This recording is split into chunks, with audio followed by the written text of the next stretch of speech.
Welcome, one and all, to the GameCola Podcast. This is podcast number 84. With me today, I have Joseph Martin and Matt Jonas. Everybody introduce yourselves. Hi, I'm Joseph Martin. I write papers on physics, East Asia history, and video game music. But sometimes I also write for GameCola. Hi, I'm Matt. I did some writing once. A long time ago. Certainly didn't post any articles this year about Xenoverse or anything. I also make YouTube videos or something. Sometimes. Or something. Actually, so wait, did you actually write a paper about video game music? I haven't written it yet. I'm going to. Probably. Because the thing is that, editor emeritus Paul Franzen, his wife has a PhD, and if I'm not mistaken, she did her thesis on video game music. If I'm not mistaken, the music of Nier, which is, like the best game ever made. Alright. Trust me, I would much rather her teach this class than the current professor. Well, is the class on video game music? It is. It Really? is. It is. Whoa. What college are you going to? It's just a regular. It's not. It's just a. This is like the only class like this. I could just imagine it. Lecture 1, Super Mario Brothers. Do. It's a seminar. It's a seminar. So we only meet once a week, and the presentations are given by the students mostly. Though the professor very much wants it to be a lecture. Because, the students are giving presentations, and he'll have, these interjections, and his interjections will last, 15 minutes. And we're supposed to be giving, 20-minute presentations. Objection! Well, Tetris has the best music. It's it's Dr. Mario. Time. He'll talk about how we went over time. It's yes, because you inserted your own 15-minute digression. So, right now I have to give I have to give a presentation on the paper, sort of on the topic of the paper. Yeah. And so it's about civilization and the music that they chose for it. Because The game Civilization. yes, not just in general. Yeah, I The did think it music was that weird, they the chose music for they general chose for it. civilization. Because, the music they picked for the original Civilization, it was a bit left field. You had some Pet Shop Boys in there. I wasn't expecting it. Right. Am I playing the same game? I'm talking about Sid. So I'm talking about the third and fourth ones more specifically. Oh, right. Gandhi being, really mean and Yeah. nuke thirsty. Yeah? We talking about the same game. Is that actually in the programming? Yes, I can explain it briefly. Whenever you take up, I think it's a nuclear something or other. It takes 10 points off your eagerness for war, and because Gandhi's eagerness for war is 0, you take 10 off. It becomes 245, thanks to the way programming works. So he instantly becomes really thirsty for nuclear war. So wait. Is this in all the games? I'm pretty sure they kept it in as a regular joke. I've definitely seen screenshots from Civ 5 where Gandhi's still really hungry for nuclear war. So wait, when you take, I'm still not clear. So when you take, why do you remove 10 points for nuclear stuff? Because it's you're less likely to start a war if you've got nukes on you. It's sort of like a deterrent. Oh, I see. And So it takes you get 10 nukes. from 0, which because it's stored as a byte, it becomes 245. So that wasn't intentional at first. It wasn't intentional, but they Okay. loved it and they kept it in. Yeah. I'm sure I mentioned it in a favorite real life. That's what it was. In a GameCola article. That's where I saw that. There was a picture of him being yes, those fools will see my plan now, or something. Yes, I remember providing that screenshot. I can't remember where I got it off, probably Google, but I remember going, yes, that is the screenshot that sums it up. That's amazing. I'm going to have to check it now. I'm going to search GameCola.net for Gandhi. I'm just gonna go through the archives of Q and Aim Cola. Sorry, we couldn't find any results for Gandhi. Oh, we're gonna have to tag it. Oh yeah, that's a good point. Oh well, how did you spell Gandhi, or how is Gandhi even spelled? Gandhi. Okay. Gandhi. Oh, now it has. There we go. Yeah. Now is the time for my master plan to commence. It is time for you to die like the rest of these fools. You'll pay for this in time, or very well. Two very good responses to Lord Gandhi of India. I guess it's actually the tag is misspelled. Or I misspelled the image. No, because it says his name in the image. Yeah, and it's spelled Gandhi, whereas I'd spelt it in the image file as Ghandhi. This is really riveting stuff. I need to go in and change site maintenance. No, you don't. Podcast takes priority. You can forget to change it later. I've lost so many hours of my life. Okay, because the thing is that later tonight I'm going to go in and I have to log in as the administrator and remove the Gandhi tag. But the thing is that, well, whenever I have to do something like that, I then end up finding out that oh, wait, weird. Gandhi is actually used in 2 other articles. So then I go to those articles and then I find oh, wait, somebody, said PC game instead of PC games.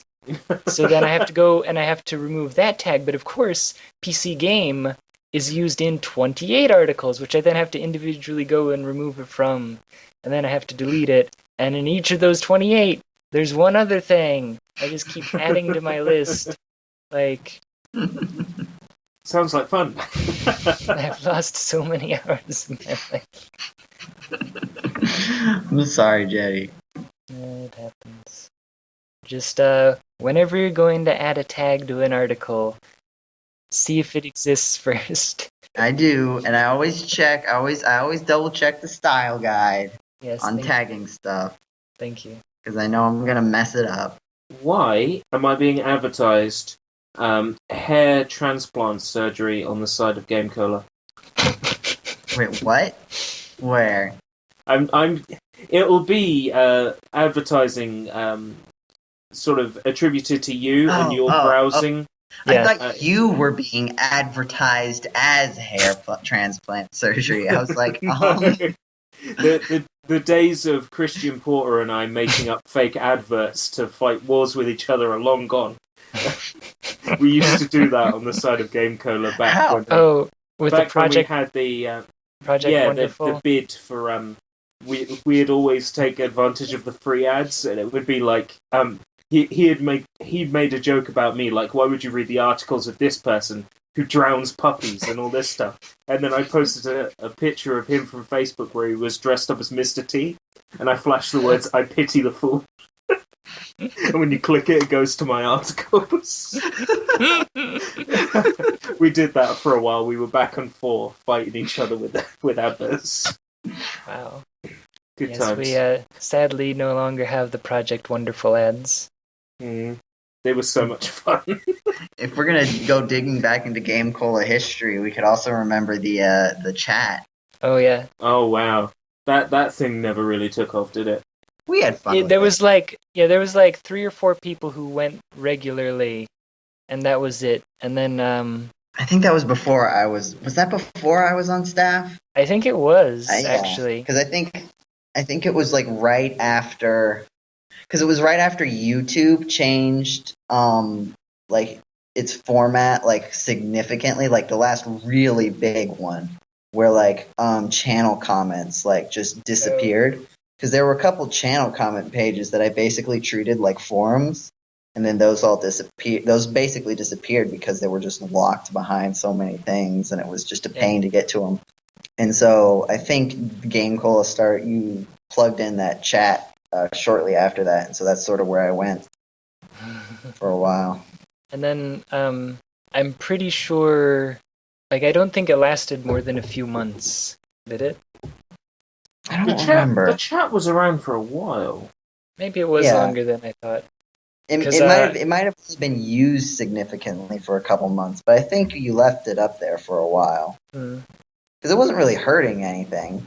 Just after a while, it just sort of became irrelevant. And so Well, like, we kept getting, and I'm pretty sure it was Jeff Day, is that he would come in and go, brap, and like, Yeah, I remember that. and people just kind of got annoyed with that. Well, because didn't it also say, it would say like when, and you'd go there and it's like 2 days ago, brap, and like, Yeah, and so, days well, ago. and that, yeah, as people used it less and less, all that you saw is like, 30 hours ago, brap, 2 days ago, brap, 3 days ago, brap. Like, it's just help me.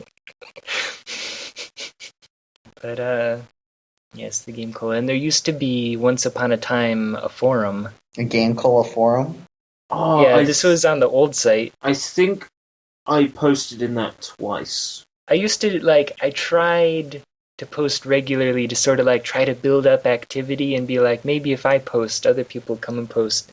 And Kay was coming and posting occasionally, but it was just, the two of us sometimes posting. That was definitely before my time in terms of GameCola. Yeah, well, this would have been, pre-2009 or Right. whatever. And I hopped just on- before I joined. I hopped on after the 10th anniversary podcast. Oh, yeah. Well, I'd been with GameCola for about 2 years by that point, maybe 3. We just had GameCola's 13th birthday recently. Which means it's very easy for me to keep track of at least how long I've known about GameCola. Because every time we have an anniversary, it's it's been 3 years. Yeah, my takeoversary. Oh, that's right. I kept meaning to make a joke version of that. That would be the tacoversary. That is good. Yeah. Is it? Is it awesome? Do you have something against tacos, Matt? Not especially. The great thing about them is you can buy them to go. I don't know. You're putting me on the spot here. Do they have tacos in Britain? I think so. The fact that you're not sure concerns me. I think they can't possibly not. How would you not have tacos? Someone's got to be I want meat in a crunchy shell, put a little cheese in it, put a little sauce in it, put a little vegetables in it. That sounds good. I think I'll eat that once in a while. I think there was a taco shop locally once, but they disappeared. They were called Tacos Locos or something. I tell you, that's the one thing I don't miss here in the UK is I don't think there's ever been a Taco Bell over here, and I think that's because there's no real demand for tacos. Why not? Who doesn't want to eat a taco? Who does want to eat a taco? Everyone. Actually, when I went to Japan, I remember I searched and searched, but they don't have Taco Bell over there, apparently. I think there's one, and it's on a U.S. Navy base. And it's the only one in Japan. Well, Taco Bell isn't a very Japanese thing, is it? They'd much rather eat McDonald's for some strange reason. Sadly. I did have the Ebi burger. The shrimp burger. Ooh, that sounds good. Yeah, it was pretty good. Well, from what I've heard, in other countries, McDonald's is not quite as gross as it is here. No, I mean not all other countries, but I've been to some fancy McDonald's in say France I once went to, and they had it wasn't a high class restaurant or anything, but it was it's not quite it what was it is in the States. this is way more cleaned and taken care of than a McDonald's any McDonald's that I've been to in America. Yeah. Granted, I haven't been to that many McDonald's, but I mean enough to get a general sense, I would think. I've been to about 4, I think, McDonald's ever. That's not 4 times, that's 4 places. Okay, well, I was going to ask, is that because, you just stay in the same area? Yeah, pretty much. No, McDonald's isn't a thing that really appeals to me. If someone said, oh, there's a new KFC opening up, I'd be like, where? Tell me. Well, I don't think there are that many people who are like, I want to go get McDonald's. They're like, I want to get some fast food. Oh, there's McDonald's, and not really anything else. Like, I think it's like a lot of the time McDonald's just feels like everyone's fallback. Like there's always something that someone will eat at McDonald's, even if they're not happy about it. Yeah, I don't think there's not a lot where like people are like, we need to go to McDonald's. Yeah, there's nothing at McDonald's I want, but when I get there, it's like, oh, I can have a salad. A salad won't disagree with me. And like usually, like even if somebody like doesn't want to go there, they can at least justify like the dollar menu. Mm-hmm. You know, just like I can afford $1, I don't care. Tell you all that dollar stuff, or as it is over here, the 99p saver menu. It's horrible stuff, and it's so small. It's just, what are you expecting, really? But at the same time, no, horrible. Shut up. Do not want. Pretty much. To bring things back around to video games. Yes. I do remember McDonald's used to, and I don't think they do. I don't know if they do anymore, because I haven't gotten a kids meal in like years for understandable reasons. But they used to hand out they used to give out in the toys like those little LCD basically tiny Game & Watches. Where is it? I have two of the Sonic the Hedgehog ones around here. But they were never stuff like Sonic the Hedgehog that McDonald's gave out. At least that whenever they were. Well, that's why I said at least whenever I got them. Fair. Because they were all they released a set in generic the early 2000s for Sonic. Maybe, but I don't think I got any of those. They were all like generic sport game, like generic hockey penalty shootout. That makes sense because it was generic Sonic sports game. It was like Shadows, basketball, and that sort of thing. It was the Shadow one? I thought, okay. When did Shadow become a game? Or Shads, as he likes to be called. Don't you bring that into my house, Jeddy. It's interesting you should mention McDonald's in relation to video games. Because if I can reach it and not, die, I have something that I want to talk about. Do you have MC Kids? No, I don't have any of the good McDonald's games. That's a lie. I do own Mick and Mac Global Gladiators, which is good. No, I have here my giant Shadow became a thing. My giant metal box of Japanese imports. Now, where is it? What am I looking for? I don't know. The one with McDonald's on the spine. That's the giveaway. Okay, in Japan, Sony released a demo disc containing a demo of an Ape Escape game and Parappa the Rapper 2 with textures and gameplay elements replaced to be McDonald's related. And they called it the McDonald's Happy Disc. And I'm really looking forward to an excuse to play this. They bought an entire job lot of 4 games for this one game. For a demo disc. I mean, were they ever actually games? Or was it just... The first demo was of Pipisaru 2001, which was released in Japan only. That's an Ape Escape spin-off.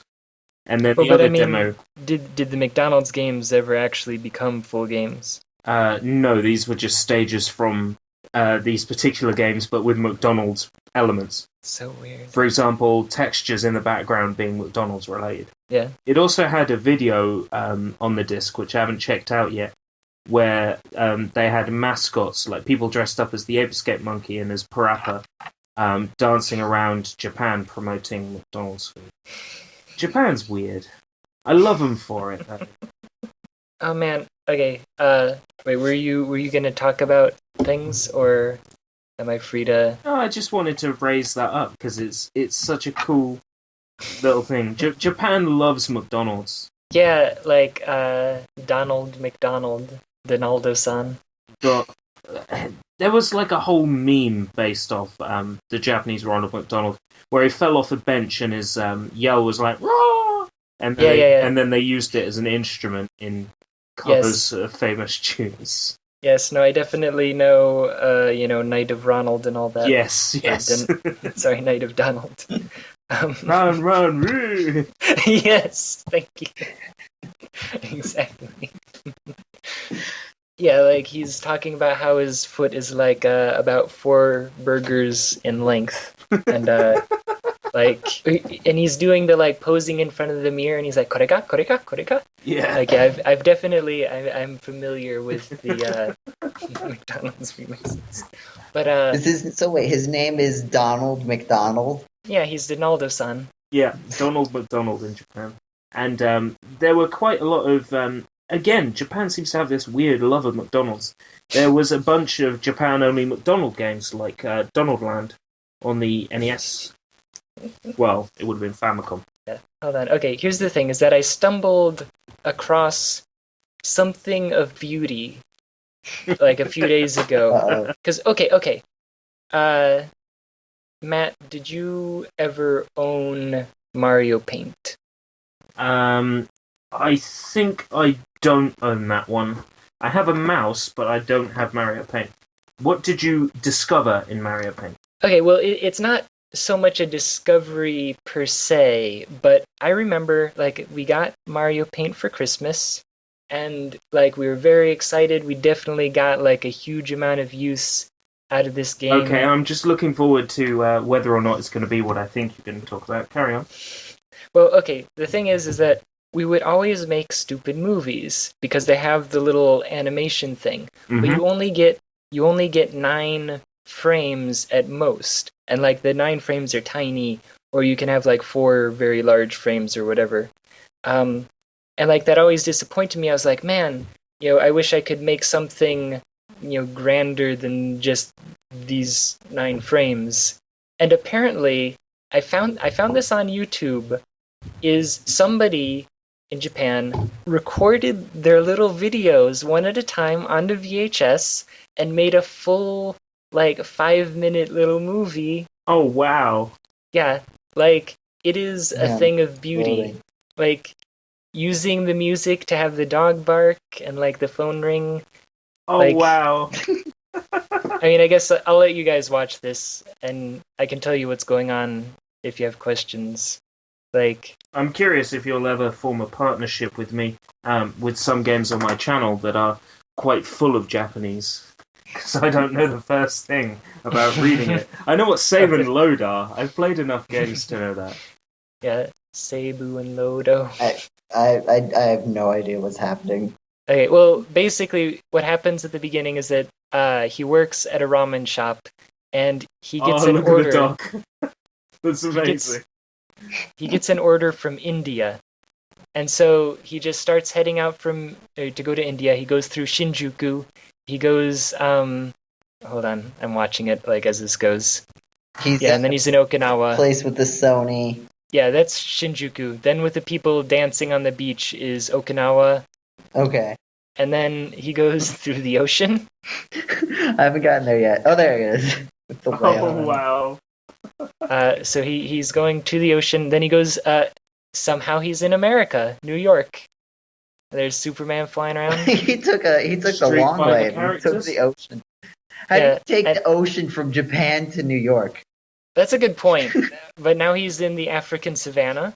At least that makes sense, somewhat. At least in the order. Is Though it he's me, still or did the taking drawing the long quality way to get India. worse? And now he's in China. Okay, now he's overshot. Which, like, is comical because it says chicken in Japanese on the sign back there. Like, and then he's like, wait a second, it's taken me more than 30 minutes. Which, like, now he's getting, like, a call from his boss or whatever saying, like, he needs to go to India. And he's just, like, trying to find his way. He doesn't know where he is. There's some woman eating ramen. Yeah. And he's like going around, and now he's talking to this guy. What is this guy saying? Well, he's just like, hey, excuse me, do you know where India is? He's And got now for some massive reason, earrings. and this part I don't understand. Whoa, is it's he gets, Ryu. Yeah. I really. So then he gets punched to India. Oh. Yes, okay. I like the eye. And he's like, oh no, where am I? Wait a second, this person. And now he's talking to Dulcim. So of course he's like, oh, I'm so surprised. Apparently I'm finally in India. What happened with what's the superhero? I don't know why Superman is back there. There's a man fighting an elephant as well. No, or is that elephant eating a human being? And now he's like, okay, like the person who ordered it is named Ababa. And so he's like, well, now I need to go to Ababa's. Why is people getting beaten up? I don't know what is going on. And then there was the Mario that just played. Well, okay, you don't know, but these... He's using the Mario theme. Oh my gosh, that guy is going to town. You don't know, but that's like one of the default songs that comes on Mario Paint. Yeah. So now he's going... Yeah, decided to use that. Man, that guy is just going to town. So now he's found Ababa. That's a very large speech bubble for something. Pokemon? I don't know. Like now he's playing Street Fighter 2 apparently. Like this would have been before Pokemon. All right. So I don't. Might be King of Fighters then. It's definitely a guy with a baseball cap. Yeah, that does look like the guy. But like, okay, so now, what's his name? Like Ababa is complaining that it took him 3 days to get his ramen. So in the next frame, he's like, that means that it's free because it took more than 30 minutes. So now the guy just spent all this time, and the guy's just standing there laughing. This is such absurd logic. And then it explodes. Did he explode his house by laughing? I don't. It's not really. That ramen was so explosive. Like that part really doesn't make any sense. I don't know. And now there's a snake villain, and I guess that's his foot twitching. Yeah. His foot also looks incredibly broken. I don't know if that was intentional. Oh, hello. Yes, that was the end. Hold on. Oh, okay, that's... No, wait. So what is this just like the thanks for watching sort of thing? Well, yeah, the stuff at the end, but I'm trying to figure out what this Chinese-looking guy is saying. Like, also, I'm pretty sure... Okay, when he's going through, like, Shinjuku and stuff, I'm pretty sure that this song that's playing is a, like, Dragon Ball... Not from the show, but, like, from their music albums or whatever. I don't know, like, I'm just thoroughly entertained by this stupid thing. Like, the concept that this child, like, he doesn't give it a year, but if it was around the time that Street Fighter 2 came out, that would be, like, 1991, 92. Well, when did, I should know, was it When did Mario Paint come out? Yeah, 92. So, yeah, it would have had to have been 92 that he made this.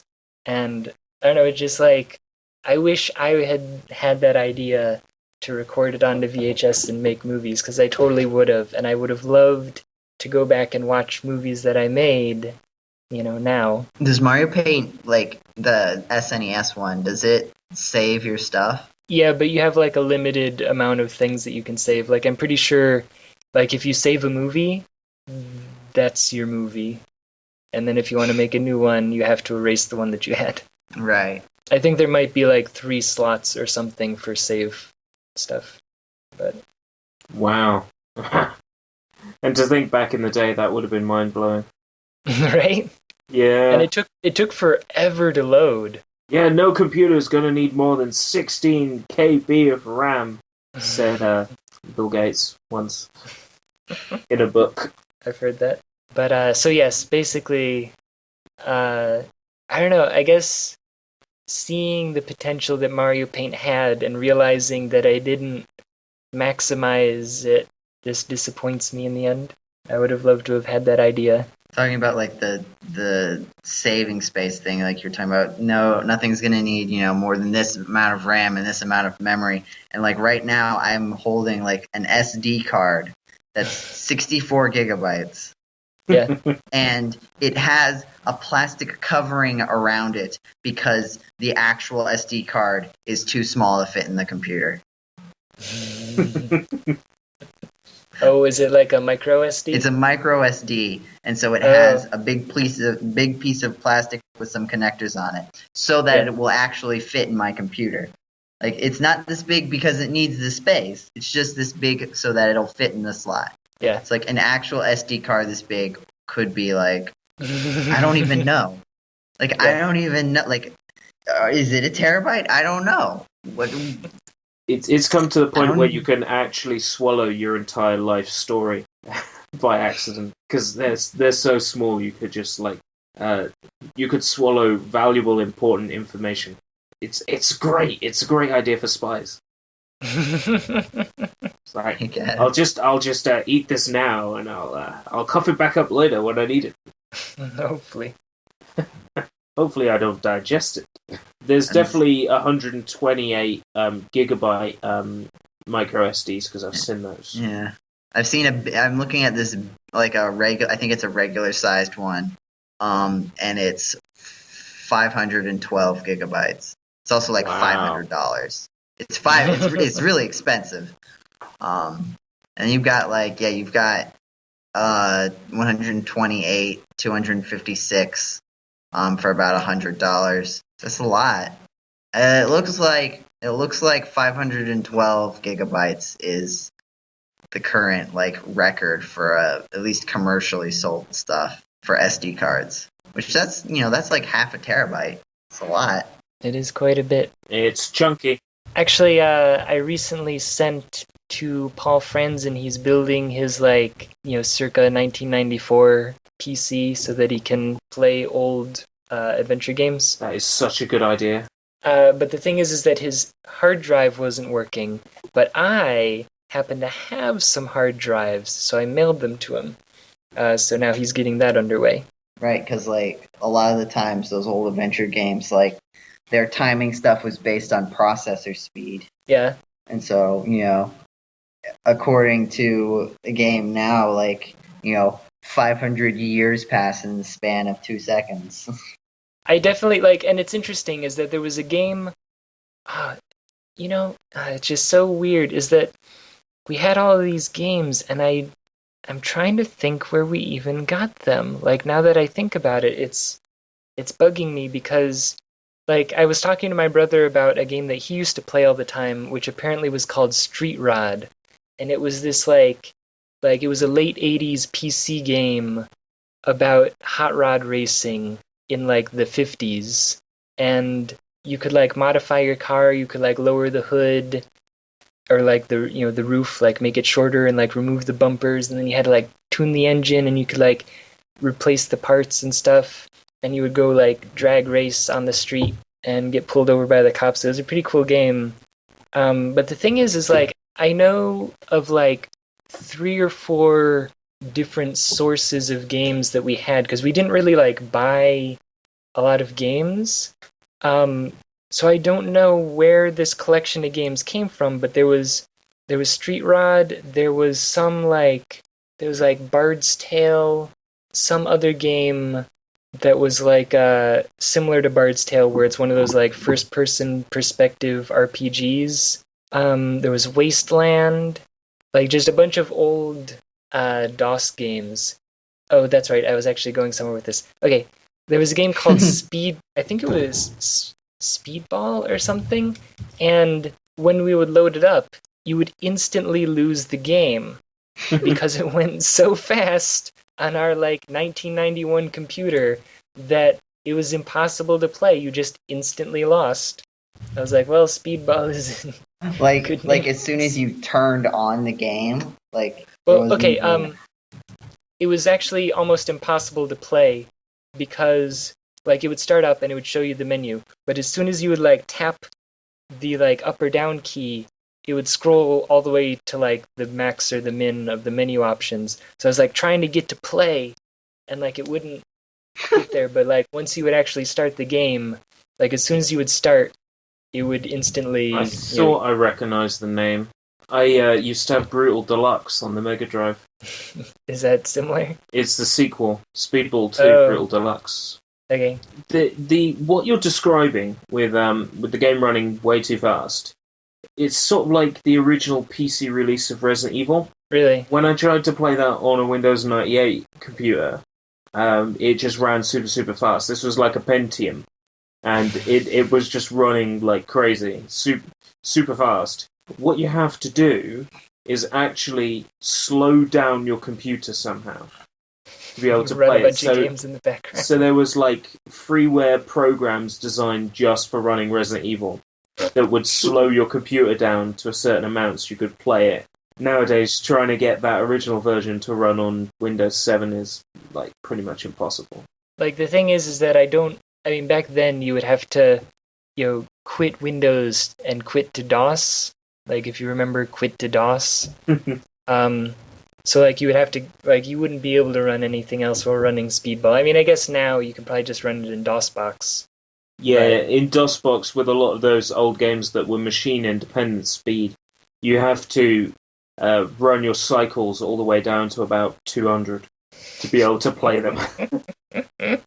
Oh man, like it's bugging me now that I think about it, because like I know we had Arkanoid. Like I need to find, like I have a great desire to find the collection of games that we had that had all this stuff, because I don't know where it is. And like I recently dug it out so that I could send them to Paul, is this pirated CD of games that's still sitting here on my desk that like my brother got from a friend in high school, but like that was in like 1997, 96, like somewhere around there. So like those weren't the games that we had in 1991. And in like 1992, we got a CD drive for our PC, and it came with Interplay's 10th anniversary collection, which I know had a lot of games like there was Lord of the Rings, there was what else is there? Like a Star Trek game. I'm trying to remember. There was a certain game that I thought was Interplay. I'm going to do a quick check. By the way, did you ever have Earthworm Jim? That would have been too early for that, wouldn't it? Yeah. Well, okay, I played Earthworm Jim on Super Nintendo. Yeah, and the game I'm thinking of that was Interplay is Sierra, so there's no point me asking about that one. Like, Pastimes in Tone Town, The Bard's Tale, Wasteland. You see, this is all just over my head. Wastelands. Oh, hold on, maybe Dragon Wars is what I played. So maybe I did get these games off of the thing. Hold on. You mentioned Wasteland. Yes. Yeah, that was the precursor to Fallout. It was the main inspiration for the original Fallout game. Oh, I am talking about Dragon Wars, that's right. Sorry, I never played Wasteland, but the reason being, my brother installed it. He got what he says is pretty far. I mean, we to this day don't really know how actually far he got, but he played it for a while, and then he died, or like he lost, and he could not figure out a way to start a new game. So every time that he played, he would just be in this up with him dead. Yeah, exactly. And so we just never played the game again. That's curious to me. That's a strict definition of permadeath. Like, and I'm guessing, being that this was like 91, 92, I would have been 5, he would have been like 9. Then maybe we were just missing something. But could you not like delete the save or whatever? Like, I don't know how this works. So well, I mean, again, keep in mind, I would have been 5 or 6. He would have been 9 or 10. Okay. So like now I would just say, yeah, if it did that, just uninstall the game and reinstall the game. Well, I'm reading a little FAQ here, and it says that there must have been another playable character in his game somewhere, because that's why it won't let you start a new game. You can't start a new game until all playable characters are dead. That is interesting. From a post from 2012 about replaying Wasteland. Okay, and here's the thing, like, the funny thing is, when I see these screenshots of some of these games, like looking up screenshots of Speedball, looking up screenshots of Dragon Wars, this looks way vastly far superior to what I actually saw when I played the games. Maybe you're just misremembering. No, I'm pretty sure that I was playing, like, they're probably playing VGA mode, and I was playing like, Tandy 16 color. EGA. like I definitely remember having to, like, go through the settings and pick which one worked for me, and like setting the IRQ for the mouse or something. Like this was the olden days. You've just attracted some unwanted attention. One big dog. Read paragraph 14. Nobody said I have to study. No, that's probably the preventing you from stealing the game or whatever. Oh, the top-down view is quite nice. The auto map. I don't remember that being a thing that existed, but then again, I would have been... I think the oldest I would have been when I played this game was like 11. So... I've just spotted a screenshot where it says, "Do you wish to sell yourselves at the slave market?" Why wouldn't you? See, the furthest back I can go, I'm trying to think of like what are the oldest game, like when they were contemporary. Because obviously I've played games I've played older games. I played at least a Mega Man, and that's from '87. I'm trying to think of like what's the oldest game I played when it was like relevant. Yeah. I remember like there's the backyard sports games. I remember playing those. The Humongous Entertainment games. Those were my day. Like Freddy Fish, Pajama Sam. Yeah. I got all of those in a bundle recently. I never played Spy Fox. I had because I played Putt Putt, Pajama Sam, and Freddy Fish, but we never got Spy Fox.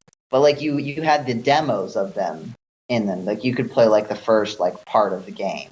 And so I've played like the first part of one of the Spy Fox games a bunch. Cuz like each one was supposed to be like for a certain age demographic. Like Putt Putt was supposed to be for the youngest. Then I think it was Pajama Sam. Then I know Spy Fox was supposed to be the oldest. By oldest it's talking like 7 to 9.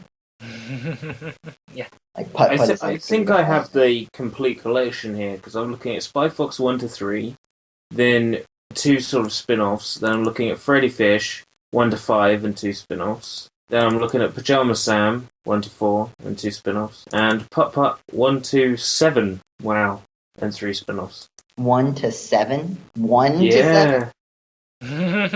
Putt Putt joins the parade, goes to the moon, saves the zoo, joins the circus, travels through time, enters the race, and Pep's birthday surprise. I think I only had... I think the one I had was Travels Through Time. I think I remember watching a Peanut Butter Gamer video about that. Yeah, I think he's done a bunch of them. He and Brutal Moose do a lot of the Humongous Entertainment games. They're both excellent fun to watch. Mm-hmm. But yeah, I never played Spy Fox. I remember wanting to because when you're like 7, you're like, I want to play the game for old kids. It's like Spy Fox, which is like very, very, very slightly maybe more difficult. I want to be James Bond. It's just... I always had that thought as a kid, so Spy Fox interests me. I played a demo of it. I remember Backyard Baseball. That was another one I played a lot of.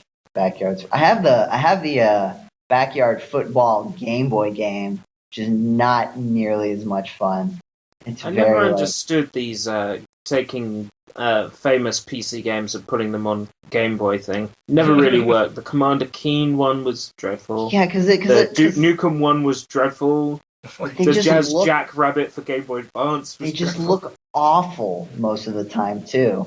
Like I could think that I can understand Jazz Jackrabbit probably didn't play very well, but I can imagine at least that one looked okay. Okay. Yeah, okay. But it's the ones that try to look, they try to look like they have 3D models, but it just doesn't look good at all.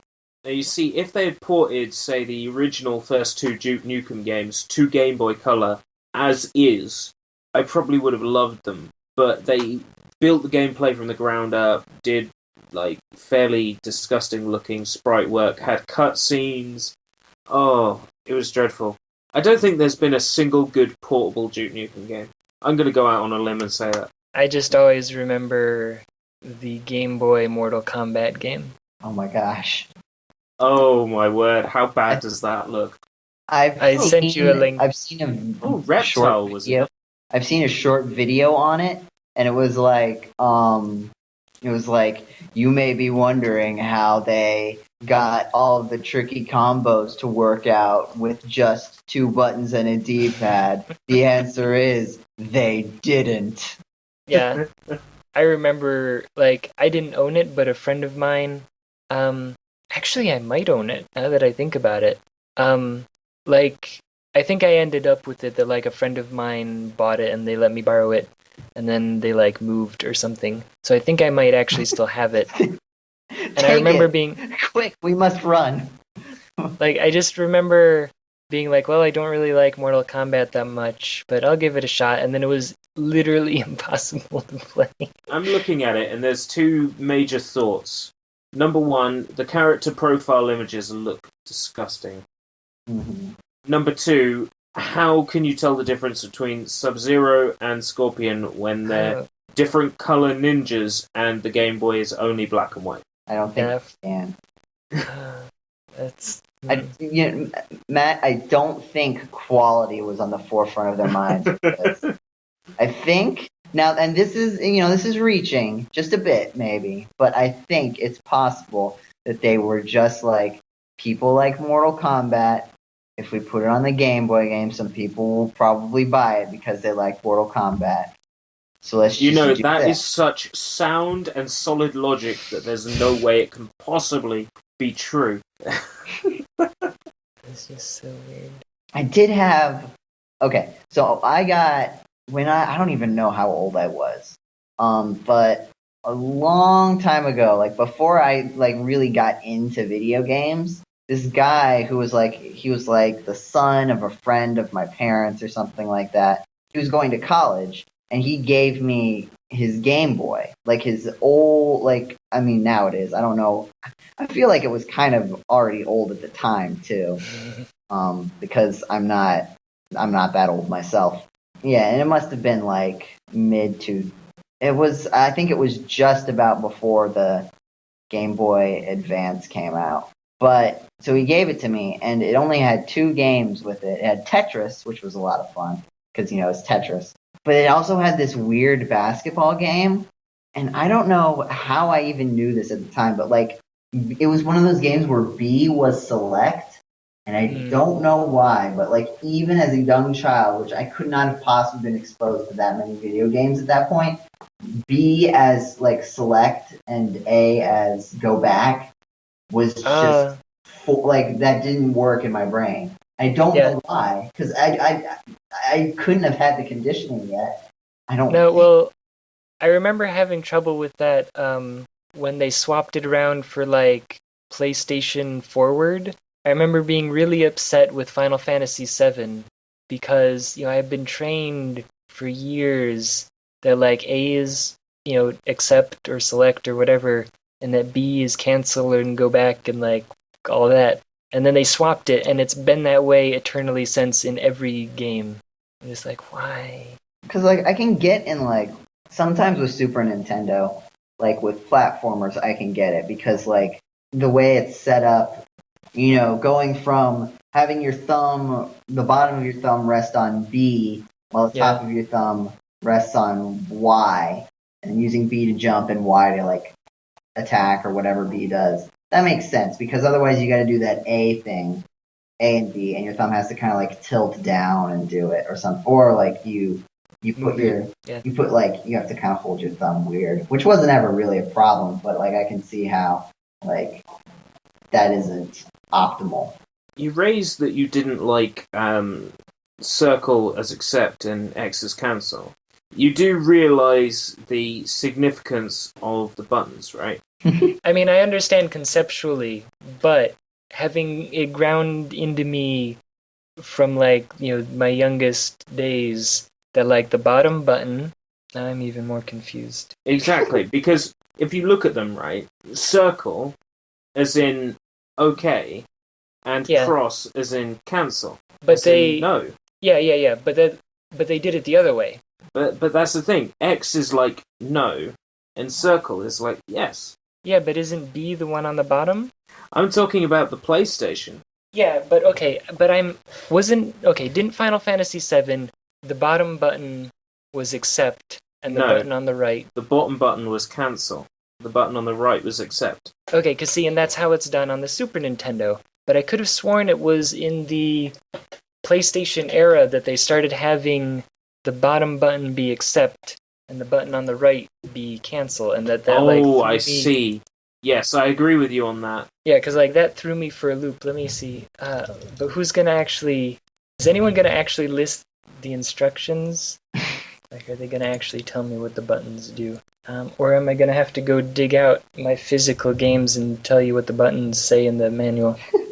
Use confirm circle button. Because this one's trying to tell me that it still had the circle button as confirm, which would be the one on the right. What game would it have been? Maybe it wasn't Final Fantasy VII, but it was something on the PlayStation. Was it Xenogears? There was... I'm gonna go... I don't... Do I have the cartridge? Hold on. I'm gonna be right back. Well, So, quick. Topics. Topic. Games. Quick before Jeddy gets back. Video games. I guess this is the part where we could talk bad about Jeddy since he's not here to fire us. Jeddy. Yeah. He's a person. Yeah, I mean, it's not like he's going to be listening to this later and probably He's probably going to chop it out. I mean, yeah, but he's still going to hear it. He's got to figure out when he's got to cut it back in. Unless he stopped the recording while he left, which I don't think he did. Probably. So anyway, video games. Yeah, video games. There's games. Usually it's cool when they video, but I mean, they don't always have to. They're on these things called consoles. What did I miss? Isn't that what you do when someone's upset? You console them. Yeah. You put your hand on their shoulder and you go, there. It's NES. You put your hand on their shoulder and then you give them a video game, and they feel better. It may seem hard now, but just wait until World 6. Okay, I just grabbed the primary component of my RPGs, and I'm looking at all of the manuals. I don't have any manuals with me. I'm in a classroom, so because my roommate may or may not want to take a nap. He didn't decide. Okay. He just might have wanted to. Oh, right. Yeah, you told me about that. Well then, okay. Xenogears lists X as confirm and circle as cancel. Final Fantasy Tactics had it with circle being accept or confirm. Let's see. Final Fantasy Anthology. Final Fantasy Anthology has circle as cancel the selected command and X as cancel the unselected. Why would you do that? See, and that's what I'm saying! That's what made me so upset at the entire existence of the PlayStation, is that they messed everything up by making this change. I see what you mean. I thought you were saying that you hated circle being accept, because you'd mentioned Final Fantasy, and I thought, Final Fantasy VII had circle as accept. Well, let me see, because maybe in Europe they didn't. No, okay, this one is saying... In the manual, it says that circle was the button that you press to make things happen. So maybe it was Final Fantasy VIII? I know Mega Man Anniversary Collection for GameCube has B button as jump, and that's incredibly frustrating. It's why? Why would you do? In every Mega Man game, it's been the other way. And it's not the GameCube controller is designed for A to be jump. And, okay, they don't explicitly say it in either the 8 or the 7 manual, but when it's telling you, to start a new game, it's in 7, it was press circle, press circle, press circle. This one says, beginning a new game, press the X button at the title screen to enter the screen shown on the right, blah, blah, blah, press the X button, blah, blah, blah, press the X button. So, sometime around Final Fantasy VIII, they decided, instead of using the button on the right, which on the Super Nintendo was A, and on PlayStation was the circle, which makes sense, they randomly were we're going to make it the bottom button now. I guess it was Xenogears that I was thinking, not Final Fantasy VII. Although, I didn't grab Breath of Fire 3, but I'm going to assume Breath of Fire 3 was also X is accept. They just don't understand. Although I don't understand from a development standpoint why they would do that. Yeah, it's weird. I'm just thinking about it because, like, sometimes, like, you've got situations like that, and like, do you knock the game for that sometimes? Because, like, by itself, a game like removed from everything else, like, A button jump, B button, whatever. Like that doesn't, the only reason that it's confusing if that's changed is because of convention. Yeah. So it's like, do you like? I would still say that's a problem, but like at a certain point, it's like, yeah, but it doesn't make the game unplayable. You just have to press those buttons instead of the other buttons. Yeah, like I do remember I had just like spent a bunch of time playing Borderlands with a friend of mine, and then I got back and I was playing like the old Dragon Warrior, like I think it was when I was playing Dragon Warrior 2, and I kept pressing accept instead of cancel. I was like, I did not want to cast that. Like, every round I would just accidentally, like, my brain would go straight to, the B button or whatever. Right. But I was thinking about like when Pokemon X and Y came out. This is the first one where they used 3D models for everything. Yeah. And one of the things is that the 3D, because it was on the 3DS, so you also had the circle pad instead of just a D-pad. Yeah. And when you use the circle pad, what would happen is that you would get on roller skates and skate around. And there were lots of people who were like, you can't turn the roller skates off. This is terrible. And I'm like, it's not really that big a deal. Like I can understand that, yes, they should have, but at the same time, it's not like a game ruining experience. Like, if you want to not use the roller skates, you can use the D-pad and run. But the roller skates, like, it's just like, it's not even that different. There's just like a little bit of momentum, and you go a little bit faster. And it's like, and you can move 8 directions. Yeah. And they're like, I want to be able to just run or walk in 8 directions. And it's like, that's really not messing up. Like, it's Pokemon RPG. Like, first of all, controls aren't nearly that important.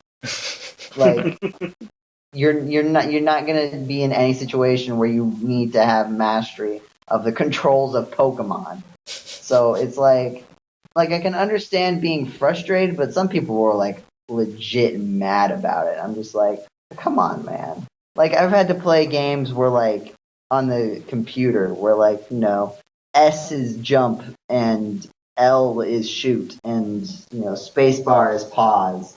And it's like... I'm just looking at what you're saying, and it's dreadful. I made that particular setup, but I was looking at the keyboard saying, what would be the most dreadful thing I could think of there? Well, I do remember Lufia, the original Lufia, the controls were different when you were in the menu.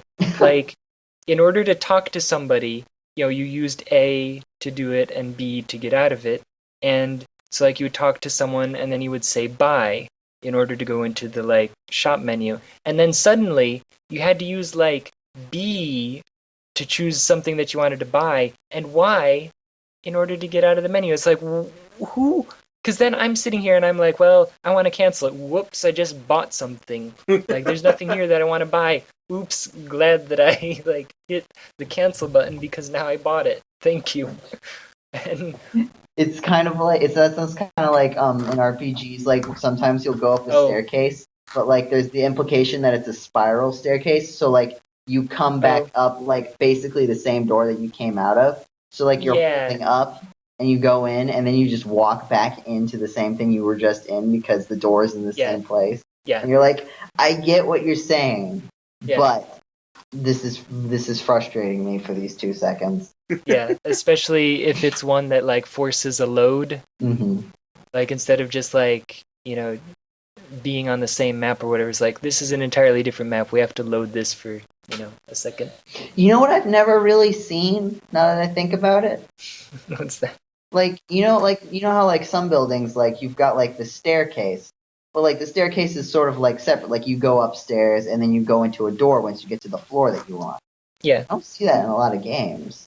It's either a staircase that directly leads from one floor to the other, and that's it, or you just go up. Like, if you want to get to the top floor without taking an elevator, you go up one set of stairs and you go into the room. And you go into the other set of stairs that's, like, in the room. But you don't have, like, that staircase going up and up and up. Like, I think I've only ever seen that in, like, Half-Life. Well, I wonder if that's like an American convention, maybe. Maybe. Or like they just don't have that concept in Japan. I'm trying to think of places where I've seen either, and like in Florida, there's not a lot of buildings that are more than 2 floors tall.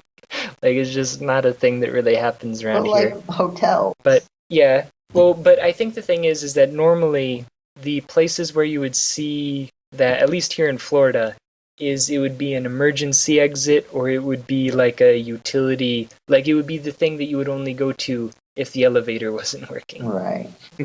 Like at the library, there's a staircase, and it is kind of like in an RPG where, like, if you kept holding up, basically, you would end up going back down the same staircase. And they're like, 12 feet apart. You walk over and around and up and around and up around. So like it ends up being a spiral staircase, but it drops you into the room that you want to be in, instead of being a staircase that then you have a door, like what you're saying. Mm-hmm. But like at the college, the ones that actually did that weird, like, you just go up and up and up and up and up and you pick the door that you want to go into, that was like an emergency thing that you only used if, like, it was really crowded. Or a fire exit, maybe, if there was a... Yeah.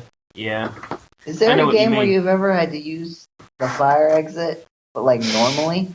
Like, I can... there are definitely games with fire exits, but, like... Yeah. Half the time you just sort of, like, jump off of them. Like, is there ever a game where, like, a house catches on fire and you take the fire escape? You just go to the fire escape, like, well, I didn't have to fight my way through that fire. I don't think so.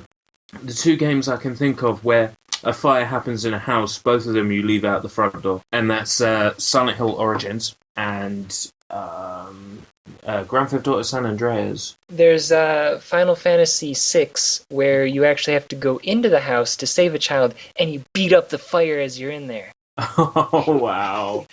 Beat up, like, is it like a mystical fire, or is it just like regular fire? I'm pretty sure it was just regular fire. Like, there are flames that are floating around and you fight flames. Hold on, let me... Fantasy 6. Fight the fire in RPG style. Maybe I should have stuck with that game for longer than I did. Because I kept getting stuck. You have to climb a mountain and fight some bears. Yeah. And I got stuck.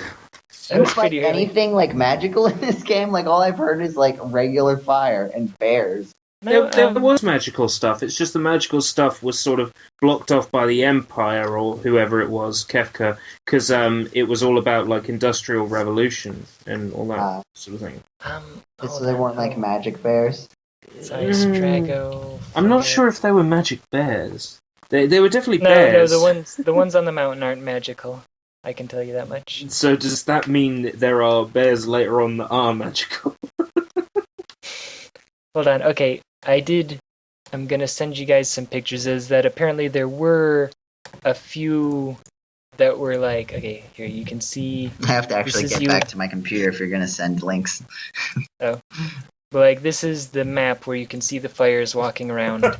And then there's you fighting an actual fire, and then you fighting bombs, which are, fire type. Now, you see, bombs I'm familiar with, because they're in Final Fantasy VII. Yeah. Flame Eater. But it's just like a ball of fire. Yeah. That's amusing. Good times, Final Fantasy VI. So, do we want to read some fan mail? We have some fan mail. Yes, let's do that. Okay. Let's pretend we have structure. We actually have 2 emails. One, which came shortly after the podcast began. And the other, which... What? After it began? Yeah, like, we actually got it, like, about an hour ago. They know. They must know. So, okay. Someone on the staff who sent it, who, like, got the email and knows when we're recording. In which case, why didn't they come on the podcast? Well, okay, the first email then would be, sorry, I totally forgot that my sister was getting picked up around 5. We're at dinner and I just remembered. Sorry. Then the second email is fan mail? What is the appropriate answer to what is the airspeed velocity of an unladen swallow?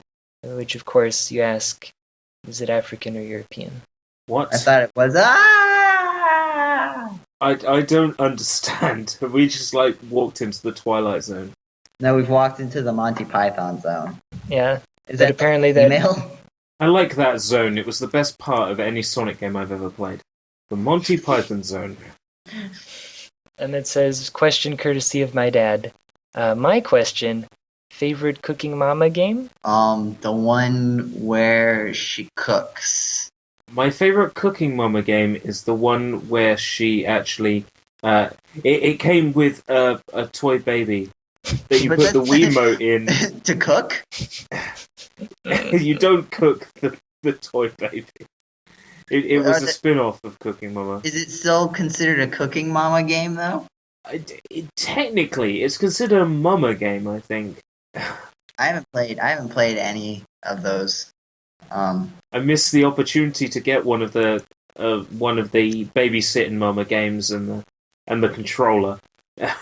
Well, it's I not missed even a the controller. opportunity. It's like, it's Well, it's a toy baby you put a Wii remote in, but the point still right. stands.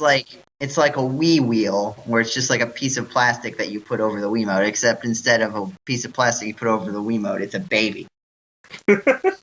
You're not that I've seen some people play it, and it's like really easy to like move it quote unquote too violently because it's kind of sensitive. And so like every like 5 seconds it's like, don't shake the baby. Like, yes, but I have mean to like move this? the baby.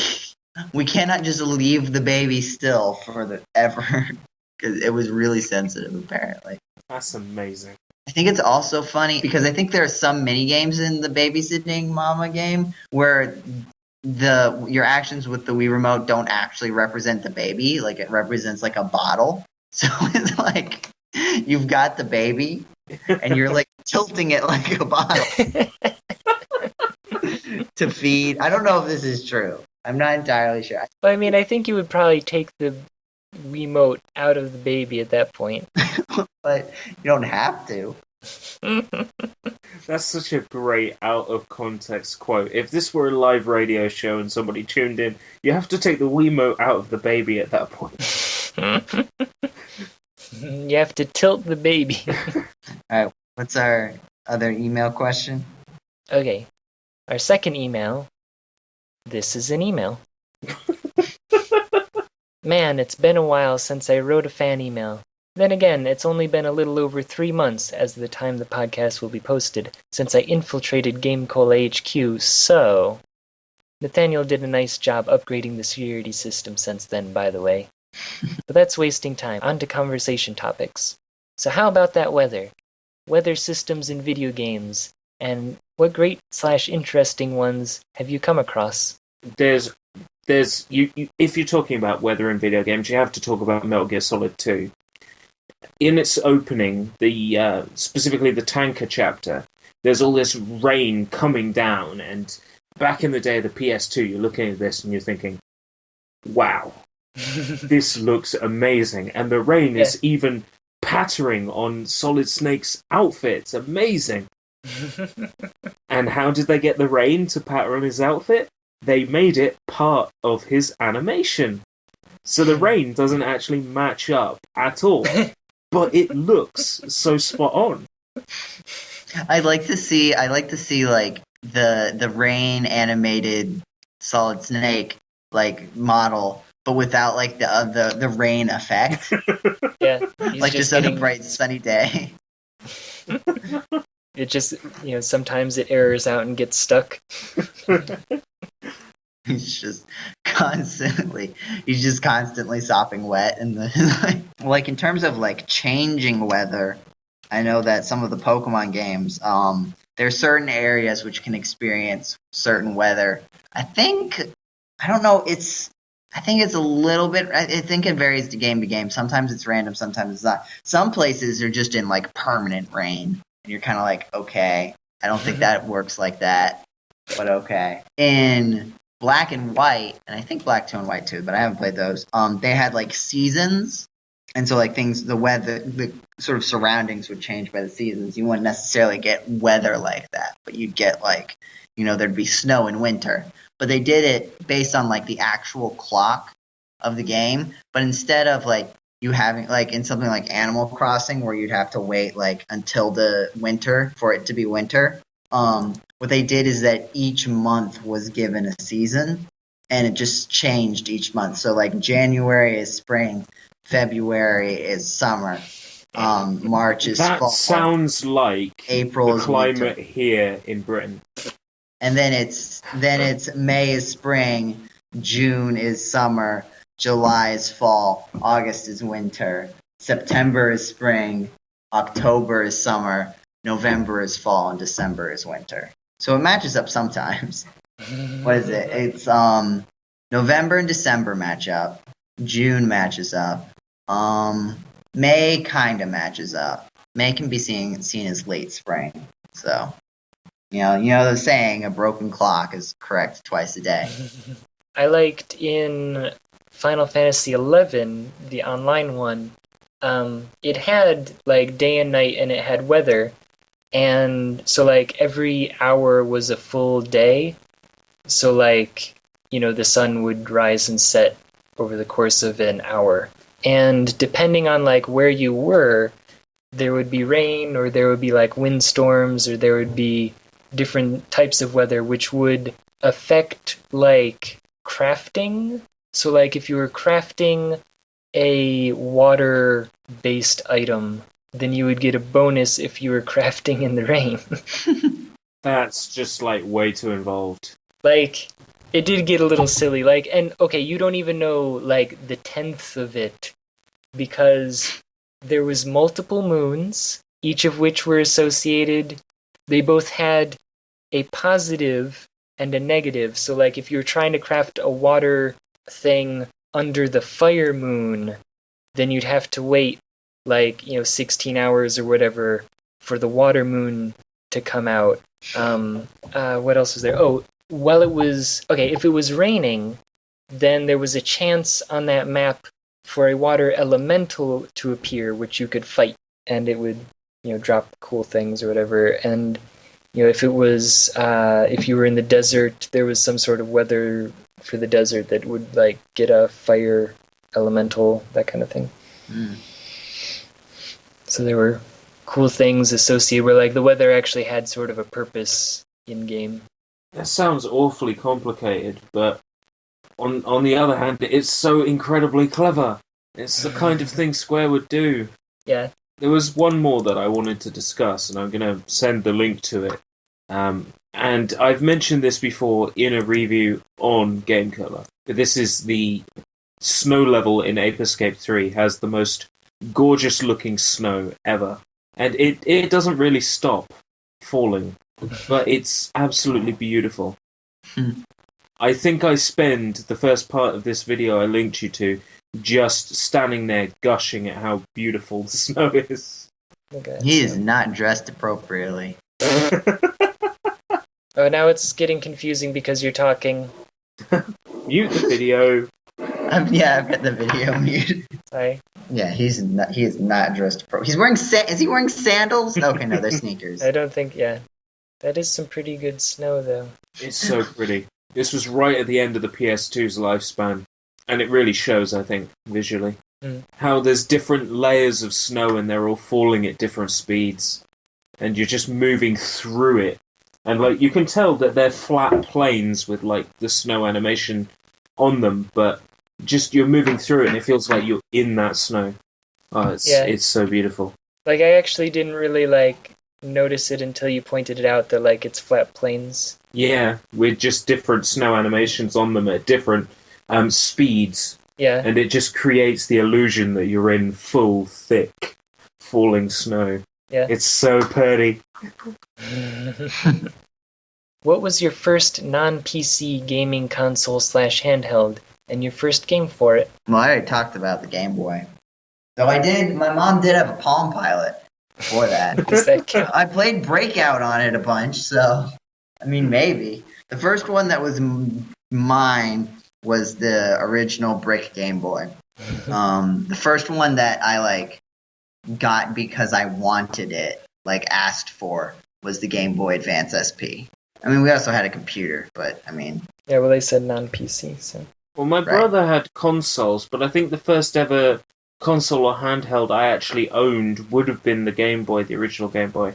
I got it with Mario Land and Mario Land 2 in a Game Boy carry case. I remember staying up all night the Christmas day that I got it, and I was playing Mario Land 2, and I was in Tree Zone, and I'm like, what the hell is this?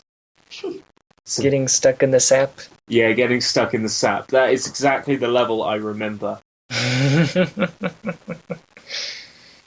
No, I definitely played some Super Mario Land 2 back in the day. It's so good. So good. The Game Boy, like the original Game Boy, I feel like it was relevant for a lot longer than most gaming consoles were. Like, it didn't become outdated. Because it came out in 1989? Yeah, I would say very late 80s. And then, yeah, it was 1989.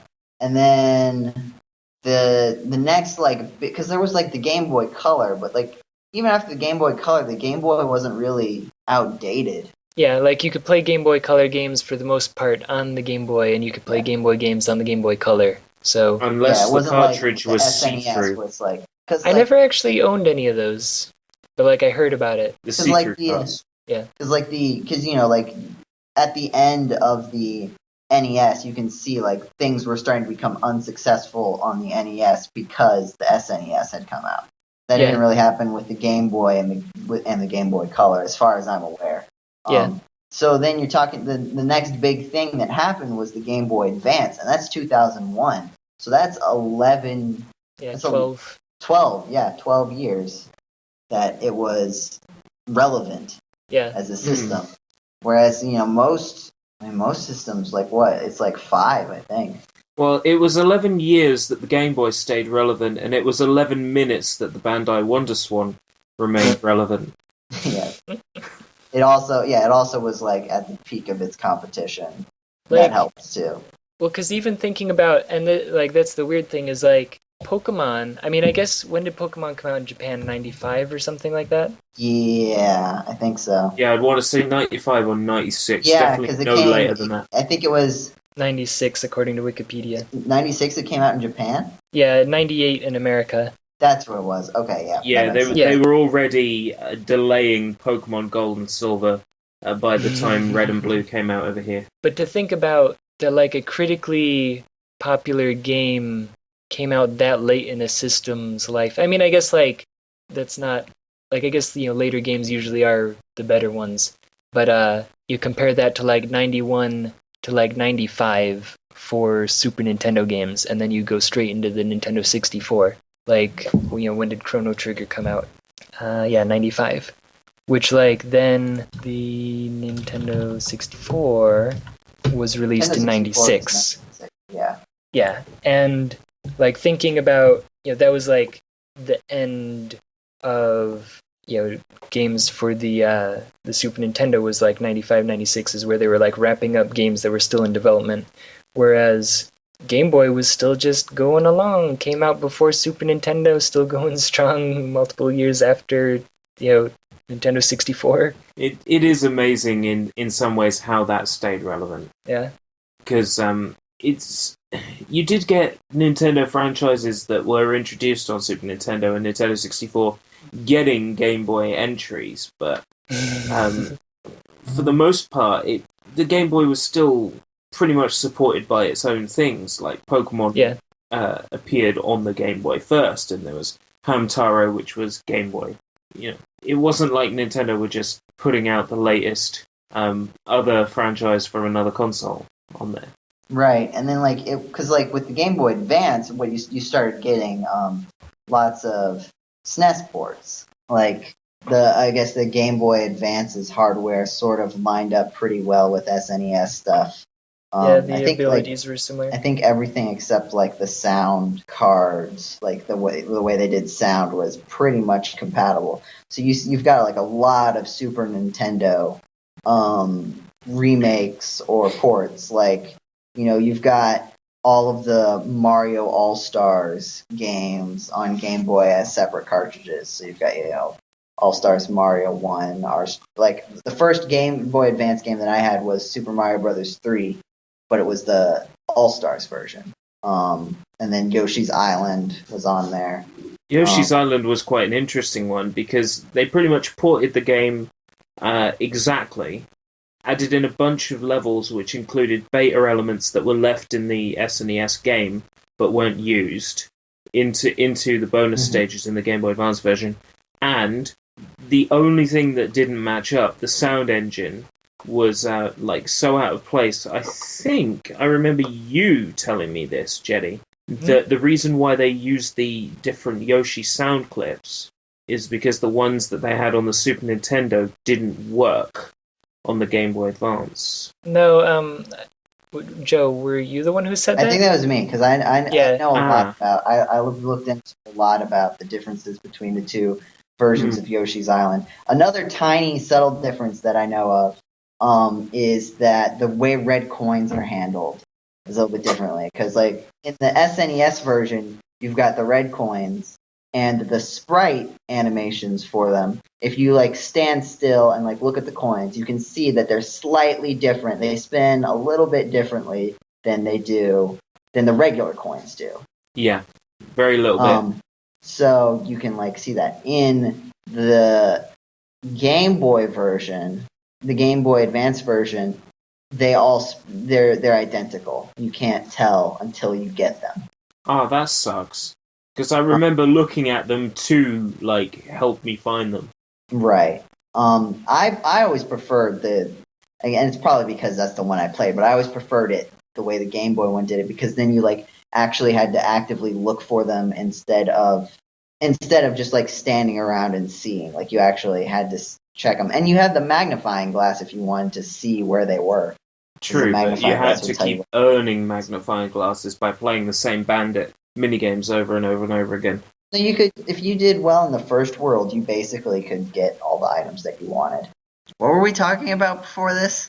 Worst game that's part of a generally great series. Oh wait, no, Jeddy, did we let you say what was your first? Oh wait, no, I didn't. That's right. No, for me it was the NES. Like, that was the first one that I played.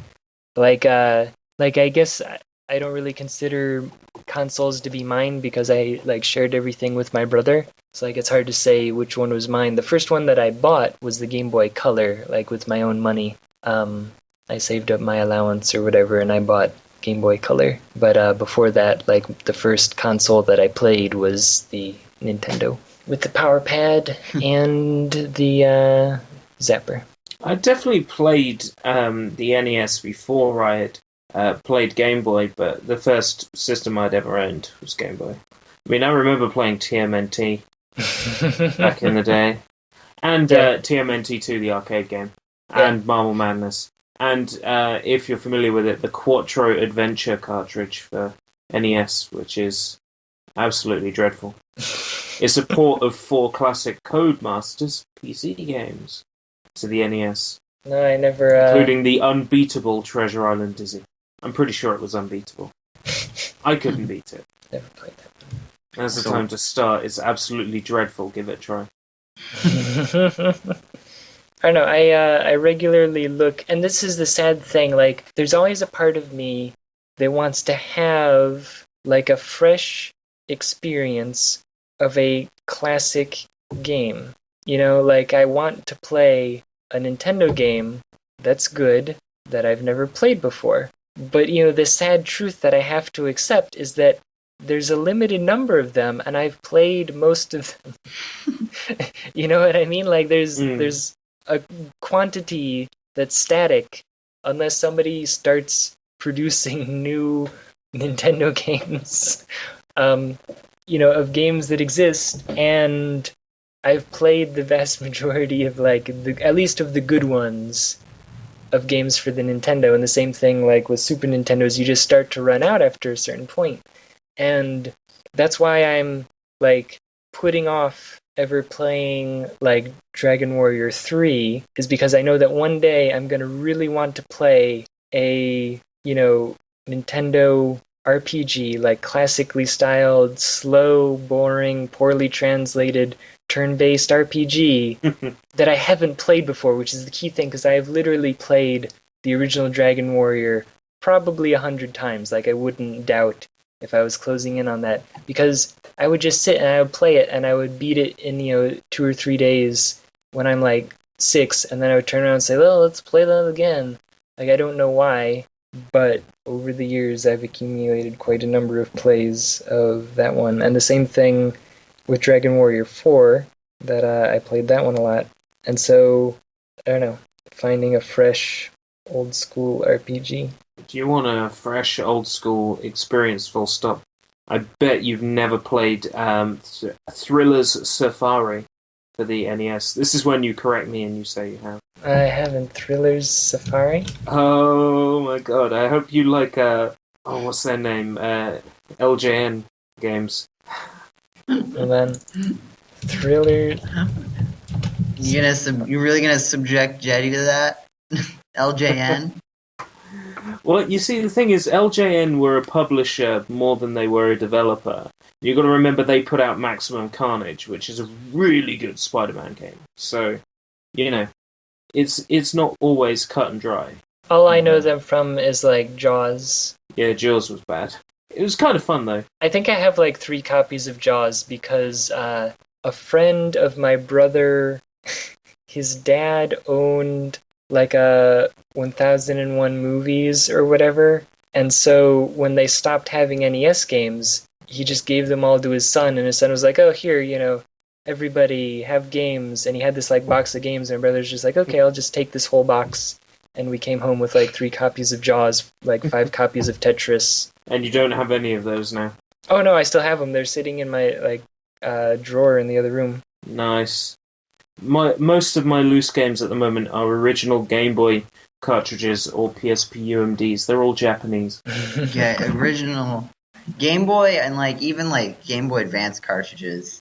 Like they don't feel like you should store them in a thing. I don't know. They feel like they belong in just a muddled box.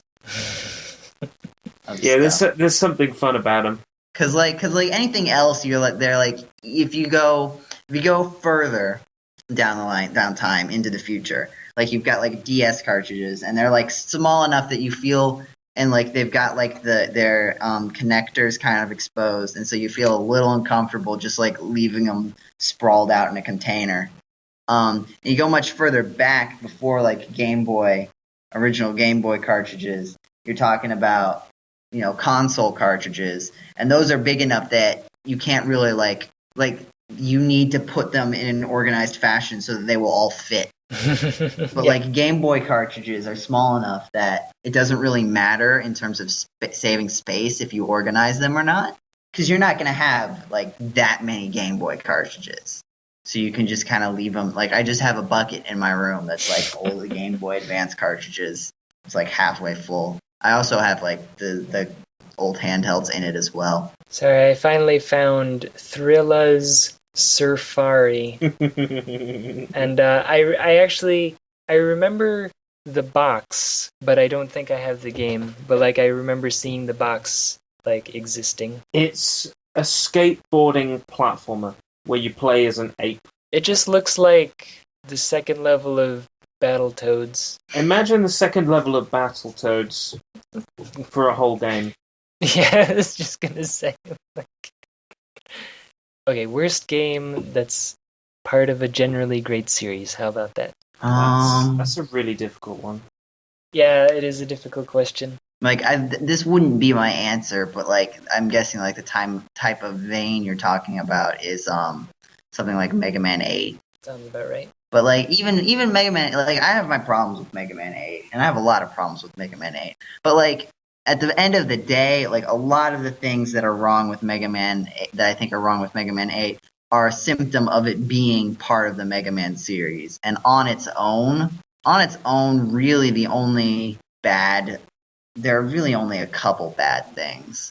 I don't like how things are each stage is designed like a gimmick, but a lot of that is just because that's not how other Mega Man games were. Mm.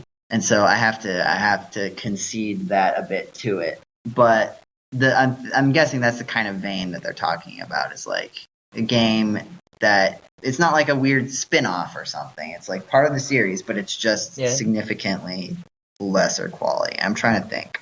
It's incredibly difficult because the first thing that comes to mind for me is like those really bad CDI Zelda games. But I know this is not what is being asked for here, because they're not really part of the main series at all. Because obviously you would want to say Final Fantasy Mystic Quest, but again, that's not part of the main series. But I would probably say Final Fantasy V, at least of like I've never really played the more recent Final Fantasies, but of like the 2D ones, that was always my least. Isn't like the main character of that game called like Farts or something? Yes, his name is Butts. Butts, that's it. How can a game with a main character called Butts be bad? It was just weird because like the graphics were pretty much copied and pasted from Final Fantasy IV. The sound font used for the music pretty much ruined the music for me. Like the composition might be good, but the execution, like the actual way that it sounds because of the sound font, is just goofy. Like they had this weird trumpet thing, and like they just, and then I could never get into the story. Like I really liked the job. Like it was like Final Fantasy Tactics with the jobs. Like you could choose what job your character was going to play as, and you could change jobs on the fly, which I always thought that was really cool. But I could never stomach the rest of the game. Something that comes to mind is, and I don't know if this is 100. I don't know how true this is, because this is all based on anecdotal stuff. But it seems to me that the reason that Metroid is like still around and popular today is because of Super Metroid, and that the original Metroid is sort of like, I don't know, it's just sort of there, and it's grouped in with the rest of the Metroid series because it's a series.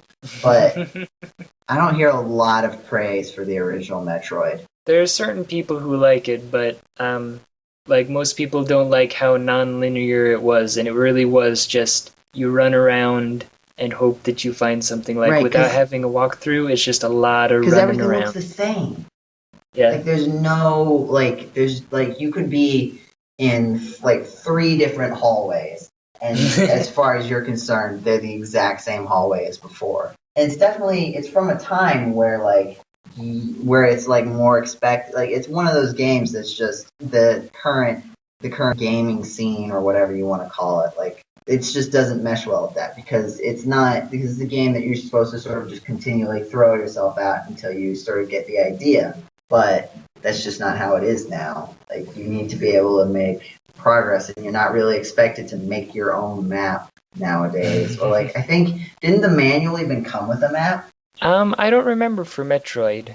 I know that it was common for games to come with maps back in the day, like physical maps. And then people get their virtual store copies, or their perhaps less than entirely legal copies, and get frustrated when a lot of the stuff that's not being conveyed is supposed to be conveyed in the game's manual. Yeah. Though there was one thing, Legend of Zelda, the original one, like you know how you can use bombs to like destroy the walls and stuff? Yeah. Like I really liked how it's used, like once you know it, because like you can go in and you're like, you look at the map and you're like, it looks like there might be like a secret door, or like there is a room here, but there's no way to get to it. I might have to use a bomb to get in there, which is really cool. But like the initial like idea that you can use bombs on walls is not communicated to you like at all. Yeah. And it's necessary to beat the game. And part of it is, though, it's not necessary. It doesn't start becoming necessary. You don't notice that it's necessary, rather, until you get past, like, I think the 3rd dungeon, because it's only at that point where you can't progress any further if you haven't gotten the bonus item that's in each dungeon. Like, I always just think about the one secret door that you're like required to go through, that you have to lay the little bridge across the thing and then walk up to the, like, it's just a wall. There's just a wall there, but there's also a door in there. So like somebody just had to walk up every single square of that river and be like, oh, I found it now. You're talking about like in the overworld? Yeah, in the original Right. game.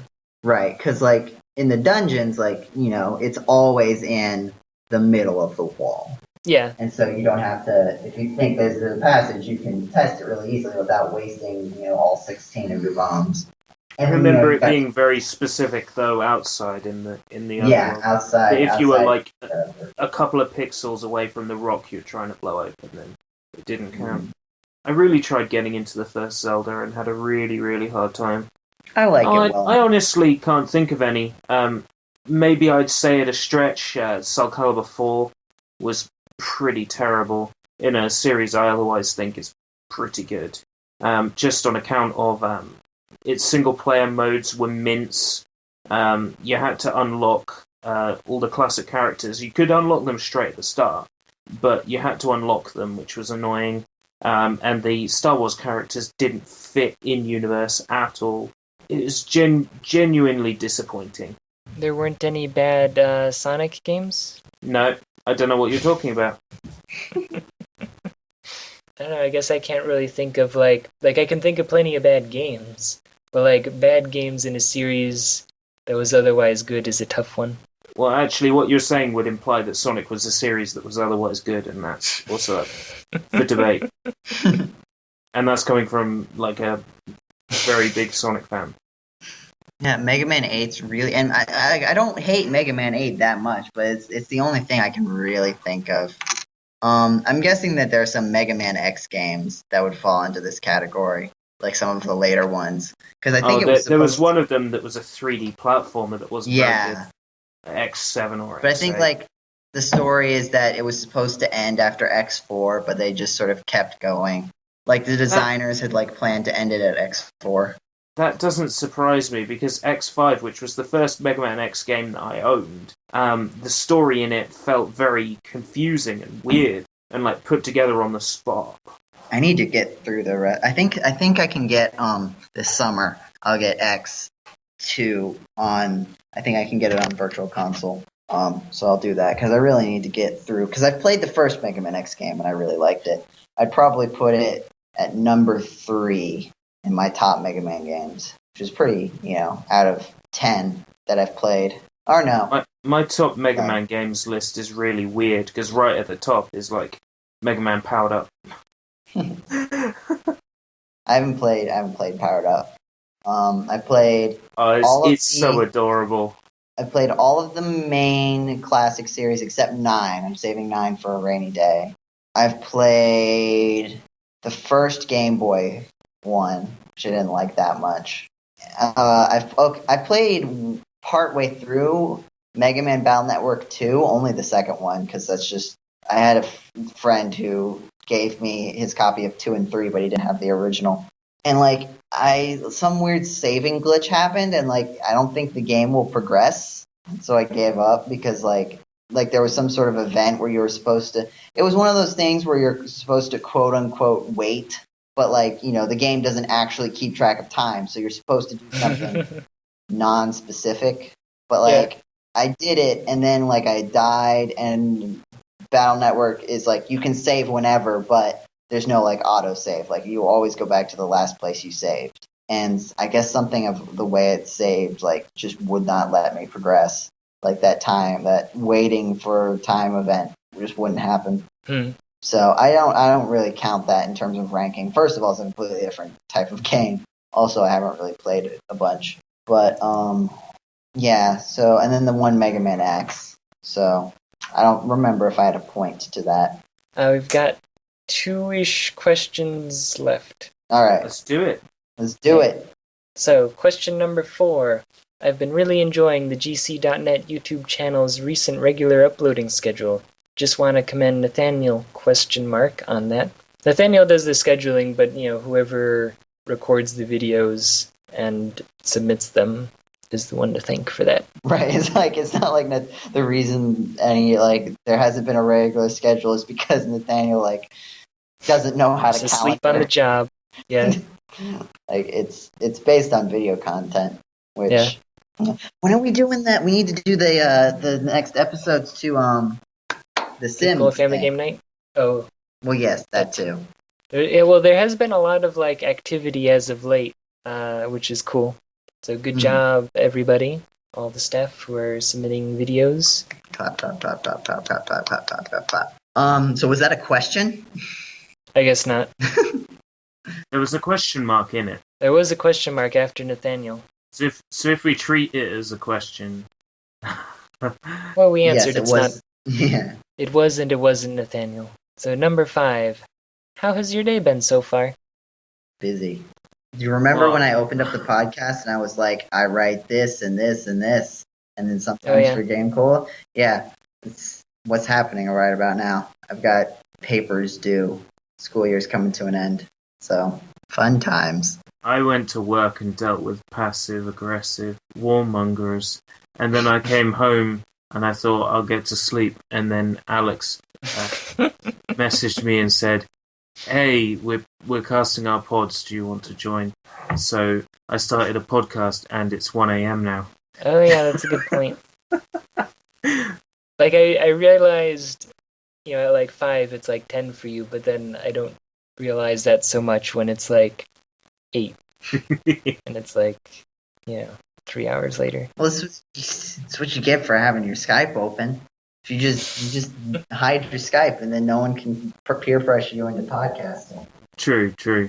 But then I'd miss out on the opportunity to podcast. That's true. It's been a while. Yes, if you avoid the podcast, you don't get to podcast. It's generally how it works. That's how it works for people. Yes, and I've been programming most of the day. I've been converting all of my C# code into JavaScript, which is a ridiculously different language. It's like things are significantly different. There's a lot of changes I have to make. That was my day. So that's all the questions. And on an unrelated note, I've been playing Apollo Justice recently. It's interesting just how the events coinciding with the Guitar's Serenade got through localization. The one time that we don't really have anyone. Yeah, I was gonna say, yay?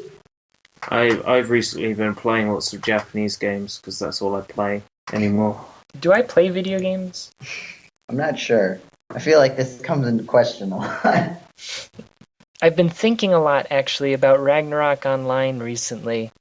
Good old times. See, okay, and that's the thing, is good old times. And I've been realizing, like, okay, even the most recent time that I played was like 4 years ago, and I recently went and looked at it. Apparently there's like renewal servers on which there's like 3rd transcendent classes, and that you can basically solo any boss now. And I'm just sitting here looking at these videos and I'm like, is this a weirdly like cheap hacked private server? Apparently this is what is literally the official servers these days, is that like you can get to level 99 in a day, and wow, you can like, they boosted the like max stat that you can get from 99 to 120, and then like it's just so ridiculous. It just doesn't Power creep. It's power creep for you. It's so, I mean, granted that they are trying to keep a game relevant literally like 15 years after it came out. But then again, like, does RuneScape have these problems? I don't even know. I've never really played RuneScape, but it was around the same time that Ragnarok Online came out. I think there's like a set of RuneScape servers that are like dedicated. I don't know if they're official, if they're like fan made, but they're like RuneScape 2007. And like you can play like the 2007 online version of RuneScape.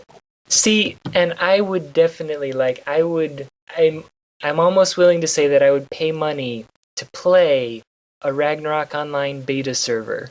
Like to go back to 2002 or so and play the game that I used to play, but only if the server like has bots on it, like rampant bots that like there were so many stupid hacks. Like the bots, they found a way to just directly query the server and say, I want to attack this position, ignoring the client. And so the server's just like, sure, you can attack across the map, like without having to be within the vicinity. Like that's all controlled by the client. So sure, like you can just stand in the middle of the map or just stand by the door. There's just like this crowd of bots next to the door who are both fighting things, and then you see them bend over and pick stuff up, which I'm guessing is across the map.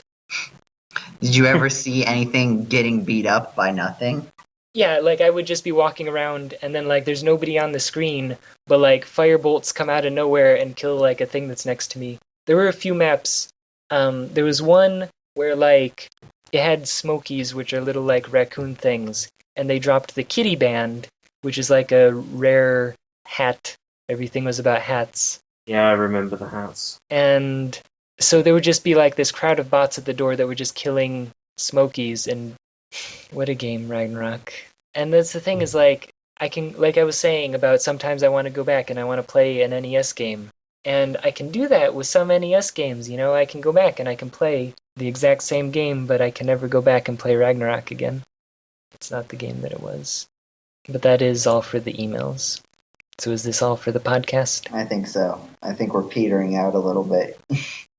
Yeah, Yes. probably. Okay, well, thank you everyone for listening, and thank you everyone for being here.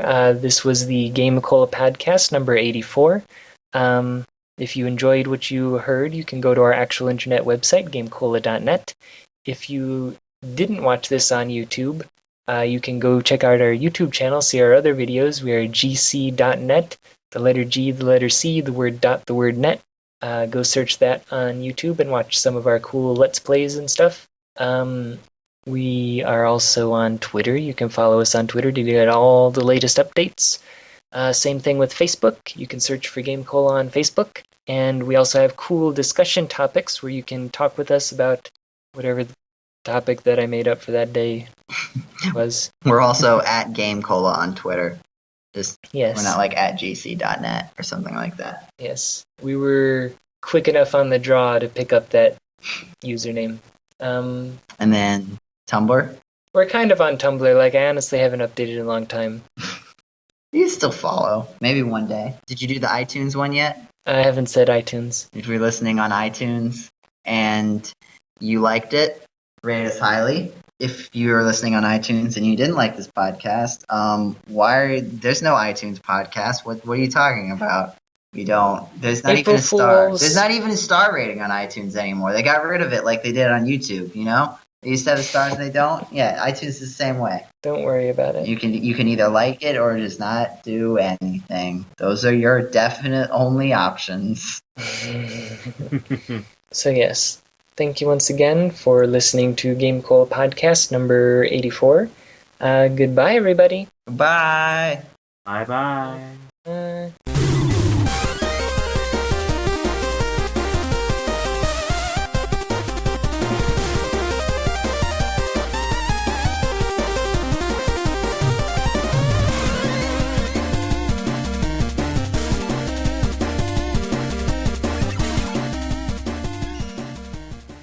I'm gonna keep watching this Sonic the Hedgehog. Did you guys The watch live it? action one. Yeah. Yeah. You're just watching it on like loop. Yeah, like it's 6 seconds long, but like I just can't get over this little guy. Like, look at his tiny feet. Look at them run around. Like, why in real life did he decide, okay, I'm gonna go along, no, I'm gonna get away from this thing, no, I'm gonna go back to it. You know, he's following the curb, and then suddenly he just like walks out of it, and then he goes back to the curb. I'm trying to find some like logic to it. Like, To get the rings. Jay. get him go. It's just like his tiny feet. He has the tiniest feet.